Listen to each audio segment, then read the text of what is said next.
10 సంవత్సరాల పాటు తెలంగాణ రాష్ట్రాన్ని అత్యంత అద్భుతమైనటువంటి రీతిలో అభివృద్ధి పథంలో పెట్టినట్టు ఒక మహానాయకుడిని సమాధి చేస్తా అని చెప్పని తిట్లు మాట్లాడుతుంటే, బూతులు మాట్లాడుతుంటే, అడ్డదిడ్డమైనటువంటి ఒక భాష మాట్లాడుతుంటే అది చూసి 10th క్లాస్ పిల్లలు ఇన్స్పైర్ కావాలనా? I'm really feeling sorry. నేను డాష్ మీద అడిగిన నాతో పాటు వస్తున్న కొలీగ్స్, ఆ డాష్ మీద ఎవరున్నారు రాజరా చూడ్రి అని అంటే ఆ పెద్ద ఆయన వి హనుమంతరావు గారు ఉన్నారు, ఇటు పక్కన బట్టి విక్రమార్క గారు ఉన్నారు, ఆ షట్కర్ గారు కూడా కనబడ్డారు, పొన్నం ప్రభాకర్ గారు కనబడ్డారు.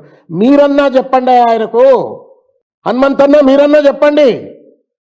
ఏ డాష్ మీద ఏం మాట్లాడినో తెలవని సోయిలేని సన్నాసి ముఖ్యమంత్రి అయితే ఈ రాష్ట్రానికి what kind of inspiration that you are giving to the students of 10th class?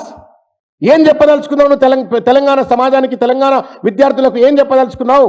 భవిష్యత్తులో వాళ్ళు కూడా రేవంత్ రెడ్డి లెక్క రియల్ ఎస్టేట్ దండాలు చేసి బ్రోకర్గిరి చేసి ముఖ్యమంత్రులు అయిపోయి ప్రతిపక్ష పార్టీ నాయకులను చచ్చిపోవాలా?